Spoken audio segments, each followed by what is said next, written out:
berapapun tingkat usia kalian, kita sebagai manusia itu harus memiliki kepedulian terhadap sesama. Jadi ada juga yang saya dengar di beberapa wilayah mereka mendapatkan bantuan tapi tidak jalan produksinya. Oke. Mindset itulah yang harus kita terapkan kepada warga. Jadi jangan hanya mengharapkan bantuan. Dapat meningkatkan perekonomian keluarga. Keinginan mereka untuk bisa hidup mandiri tanpa bergantung dari bantuan pemerintah saja.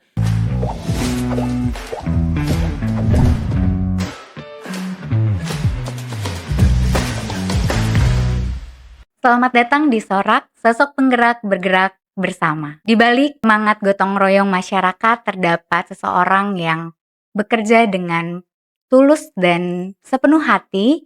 Mereka yang hadir untuk menolong, membantu, dan membawa perubahan positif di lingkungan sekitar.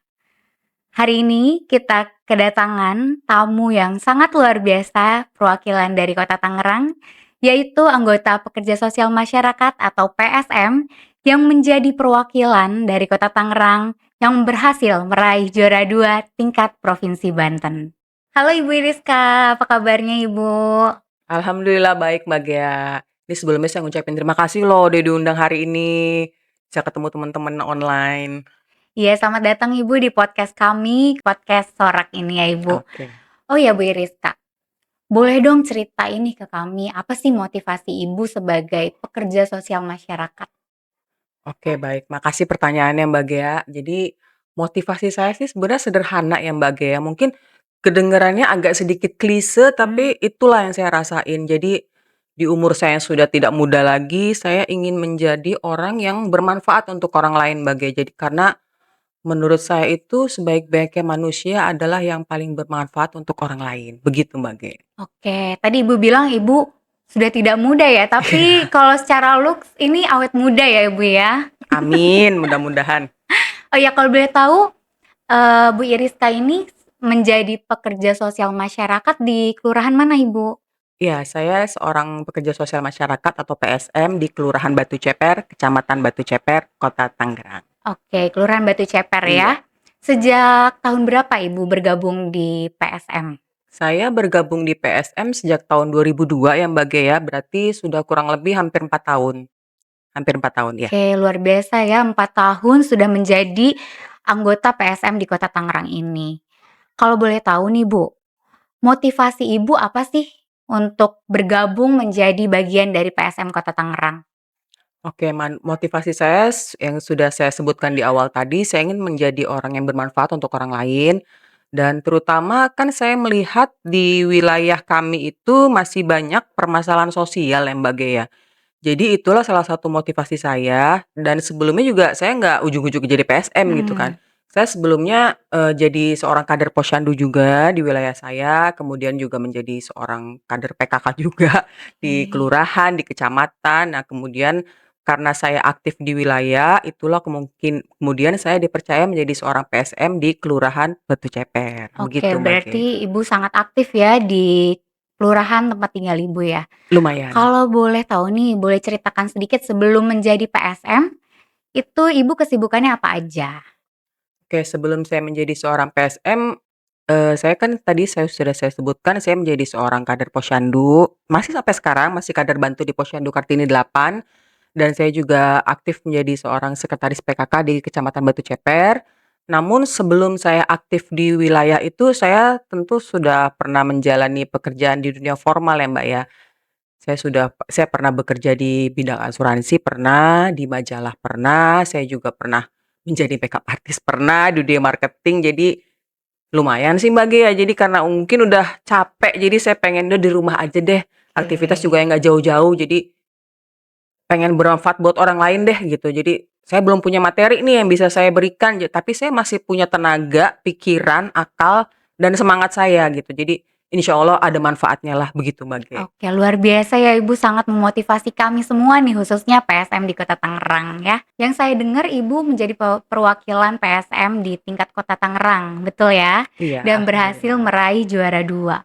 Boleh diceritakan sedikit gimana proses dari awal sampai akhir sampai Ibu meraih prestasi di tingkat Provinsi Banten? Oke, terima kasih sekali lagi atas pertanyaannya. Ya, alhamdulillah saya berhasil meraih juara 2 di tingkat provinsi Banten pada tahun 2025.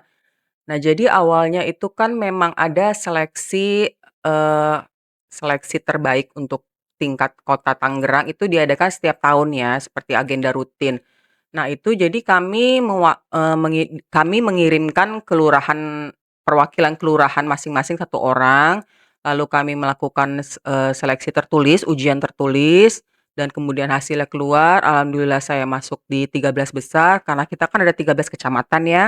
Kemudian setelah kami lolos tes tertulis itu, kami menyiapkan materi, program atau paparan yang akan dipresentasikan di depan dewan juri.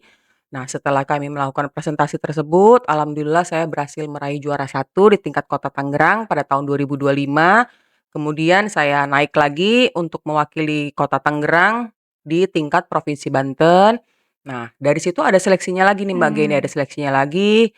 Seleksi yang lebih mendetail lagi ya programnya, jadi kami lebih menjelaskan lagi program kami itu apa sih yang mau ditampilkan di tingkat provinsi, dan alhamdulillah berhasil meraih juara 2. Oke, berarti prosesnya cukup panjang ya, Bu, ya? Iya lumayan bagi kita dan Mbak G sendiri juga kan Mhm. mendampingi saya waktu itu, jadi dinas sosial sangat membantu sekali dalam segala sesuatu proses itu, jadi kurang lebih hampir 3 4 bulan ya Mbak ya? Iya, lumayan Lumayan lama lumayan ya, lama ya, iya. tapi tidak ada, apa ya, kesia-siaan, betul ya, Bu, ya? Karena Alhamdulillah. semua dipersiapkan dengan baik ya? Betul, persiapannya matang sekali, Oke. iya. Kalau boleh tahu, inovasi program apa yang Ibu angkat di tingkat provinsi kemarin? Oke, dan waktu tahun lalu itu kan setelah berkoordinasi dengan dinas sosial tentunya, akhirnya disepakati salah satu program yang kebetulan juga ada di wilayah kami itu, yaitu adalah bantuan usaha ekonomi produktif. Nah, setelah berkoordinasi dengan pihak dinas sosial, jadi kami menampilkan program tersebut. Jadi program itu bukan hanya merupakan bantuan modal usaha atau bantuan uang saja, jadi itu adalah salah satu program dari Dinas Sosial Kota Tangerang yang menurut saya sangat bagus sekali. Jadi memberikan modal usaha nih bantuan kepada pelaku usaha atau yang sudah memiliki embrio usaha dan tentu saja desilnya, sesuai ya, dan mereka juga harus bersedia untuk digraduasi setelah melakukan survei, pendampingan dan segala macam. Akhirnya warga tersebut berhasil mendapatkan bantuan UEP nominal uangnya cash waktu itu. Nah, dari program itu tidak hanya berhenti sampai situ aja gitu Mbak, jadi bukan hanya si warga yang dapat duit terus udah hilang gitu kan, enggak. Jadi kami itu melakukan pendampingan, kami melakukan, eee, memberikan pengertian, pemberdayaan sumber daya manusia kepada mereka supaya mereka itu dapat meningkatkan perekonomian keluarga. Jadi kami itu melakukan pendampingan, pembinaan, kami mengajarkan supaya mereka itu melek teknologi. Jadi kan Oke. tidak menutup kemungkinan ya karena sekarang kan sudah serba digital ya Iya, semua Mbak ya. betul. Semua serba digital, jadi kami ingin agar warga kami tersebut dapat lebih produktif, dapat lebih memasarkan lagi produknya, dan tentu saja dapat meningkatkan ekonomi keluarga mereka. Jadi kami ajarkan mereka bagaimana membuat sosial media, bagaimana membuat e-commerce, mereka bagaimana menjual produk dalam dunia teknologi itu. Jadi diajarkan bagaimana memfoto, memasukkan produk. Jadi kami ajarkan semua ke warga tersebut, Mmm. Mbak. Ya alhamdulillah gitu. Gitu sih Mbak Ge. Oke. Berarti dari tahap awal, Iya, si KPM ini Ibu dampingi gitu ya, Bu, betul ya? iya, Sampai dia mendapatkan program. iya betul. Oke, luar biasa sekali ya. Waktu itu kenapa Ibu memilih KPM ini untuk mendapatkan program UEP? Karena memang dia kan memiliki usaha ya, memiliki embrio usaha dan usahanya itu aktif Mbak Ge. Jadi bukan hanya yang jualannya kadang-kadang aja, tapi memang dia aktif berjualan dan melihat, keseriusan mereka dalam berusaha, melihat kemampuan mereka, keinginan mereka untuk bisa hidup mandiri tanpa bergantung dari bantuan pemerintah saja, dan itu sungguh sangat bagus sekali. Jadi mindset itulah harus kita terapkan kepada warga. Jadi jangan hanya mengharapkan bantuan, dan pemerintah juga jangan hanya memberikan bantuan yang hanya bisa dinikmati sekali lewat gitu Oke. kan.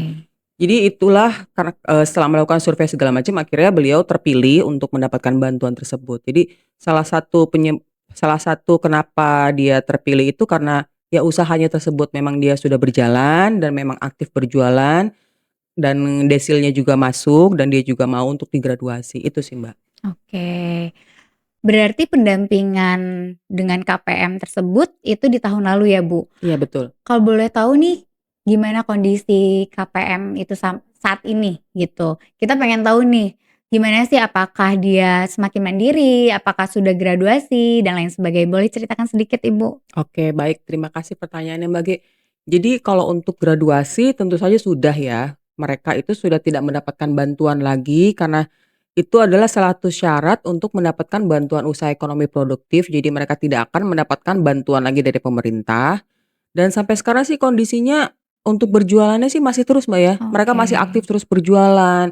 Terakhir saya ketemu juga mereka yang biasanya sebelum mendapatkan bantuan itu penghasilannya hanya Rp100.000 sehari. Namun setelah mendapatkan bantuan kan mereka jadi mampu untuk membeli alat-alat, mereka iya. mampu untuk membeli bahan baku, mereka mampu untuk memproduksi yang lebih banyak lagi. Jadi alhamdulillah mereka bilang sehari bisa 350.000, Mbak. Jadi sudah sangat membantu perekonomian keluarga mereka, sangat baiklah sekarang. Oke, berarti dampak program ini sangat luar Sangat biasa luar ya di wilayah biasa, ya, Bu, sangat ya? bagus program ini, Mbak. Oke. Ada saran nggak dari Ibu sebagai PSM nih terkait program UEP ini? Oke, sarannya sih mungkin lebih ke warganya, Mbak, ya. Warga itu kan kadang mereka minatnya, mindset-nya itulah yang mereka dan semangatnya yang masih kurang. Jadi ada juga yang saya dengar di beberapa wilayah mereka mendapatkan bantuan tapi tidak jalan produksinya. Oke. Untuk itulah kami sebagai PSM itu tentu saja dengan bantuan dari dinas sosial yang harus memonitoring. Jadi setelah mendapatkan bantuan itu harus dimonitor.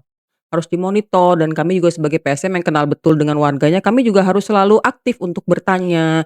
Apabila mereka memiliki kendala, kita kasih nasihat atau apapun itu, konsultasi, kita memberikan motivasi kepada mereka. Jadi yang menurut saya kurang sih itu sih, Mbak, ya, motivasi dari si warganya sendiri. Iya. Oke, berarti tugas PSM nggak cuma sampai KPM ini dapat bantuan ya, Bu, ya? Iya Bahkan setelah itu pun peran PSM ada iya untuk betul. monitoring Iya dan terus memotivasi di wilayah iya, gitu ya, Bu. betul nih, Sungguh luar Mbak. biasa ya teman-teman semua. Nah, gini Bu Iriska, kita nih sebagai masyarakat Kota Tangerang tentunya pengen tahu apa sih suka duka menjadi pekerja sosial masyarakat di Kota Tangerang ini. Boleh diceritain mungkin Ibu lebih banyak sukanya atau dukanya nih kira-kira? Oke. Oke, makasih atas pertanyaannya, Mbak Ge. Jadi, suka duka kami sebagai seorang pekerja sosial masyarakat itu banyak ya, Mbak, ya. Jadi kalau ceritain semua sih seharian mungkin kita nggak cukup di sini nih. Mhm. Jadi saya mulai dari sukanya dulu deh. Sukanya itu kita jadi aktif di wilayah, kita ketemu teman-teman baru, kita mengenal orang-orang baru, jadi banyak waktu yang terbuang secara positif. Jadi tidak ada waktu yang sia-sia, itu sukanya menurut saya ya. Dukanya itu banyak juga sih, Mbak, ya, salah Mhm. satunya itu membangun kepercayaan masyarakat. Jadi kan karena kami ini ibaratnya, sebagai jembatan ya antara pemerintah dan masyarakat. Jadi untuk hal apapun itu tentu saja masyarakat itu kan bertanya dulu ke PSM nih. Mereka ada juga sih yang langsung bertanya atau berkonsultasi dengan kedinasan langsung, tapi kan tetap saja jatuhnya melalui PSM. Nah itu salah satu dukanya itu kepercayaan masyarakat itu, Mbak. Jadi banyak sekali pertanyaan-pertanyaan mereka, ketidakpercayaan mereka akan sistem di pemerintahan, akan bantuan-bantuan itu salah satu dukanya sih menurut saya itu, Mbak. Jadi menghadapi kepercayaan masyarakat sih itu, Mbak. Oke, berarti di sini posisi PSM tuh harus bersifat netral begitu ya, Bu, ya? Betul, Di mana harus menjaga nama baik pemerintah, betul, tapi juga tetap harus melayani masyarakat dengan sepenuh hati ya, Bu, ya? betul, Mbak Ge, betul. Luar biasa loh, Bu, itu. Nah, selanjutnya nih, Bu. Nah, setelah meraih prestasi juara 2 di tingkat Provinsi Banten nih, Bu, apa sih harapan, cita-cita Ibu untuk Kota Tangerang selanjutnya gitu? Oke, terima kasih, Mbak Ge. Kalau harapan saya sih secara pribadi ya, saya pengen pelayanan kegiatan sosial, kesejahteraan sosial di Kota Tangerang itu semakin lebih baik lagi. Dan saya juga berharap kami semua selaku pekerja sosial masyarakat dapat lebih berkontribusi lagi memberikan pelayanan yang terbaik untuk masyarakat di Kota Tangerang, Mbak. Apapun itu. Jadi kami berharap kegiatan sosial di masyarakat itu dapat lebih terkendali lagi. Sampai sekarang sih sudah bagus, Mbak. Sudah sangat jauh bagus sekali. Cuman ya pengennya sih tingkat kesejahteraan masyarakat Kota Tangerang itu lebih terkendali lagi. Pengennya sih angka kemiskinan berkurang gitu. Amin. Yang pengennya sih terutama ya itulah kondisi sosial kita akan jauh lebih baik. Itu sih yang saya harapkan, Mbak. Ya itu harapan kita bersama tentunya Betul, dari Dinas Sosial juga betul. beserta PSM yang membantu, harapan kita bisa meningkatkan kesejahteraan sosial di Kota Tangerang ya Ibu ya. Amin, Mbak. Nah, Mudah-mudahan. terakhir nih Ibu, apa sih pesan dan motivasi untuk kita masyarakat Tangerang khususnya generasi muda dalam rangka peningkatan kepedulian antar sesama? Oke, Mbak G.